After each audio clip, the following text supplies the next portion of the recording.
and welcome to day 269 of the Feathered Quest. Today's bird is the mallard.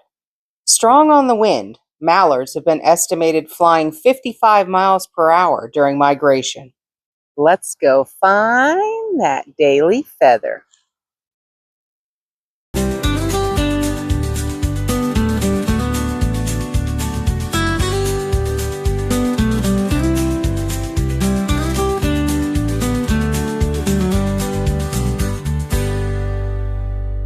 Well, thanks for coming along with me today, guys. Remember, you are loved, and the world is full of wonder.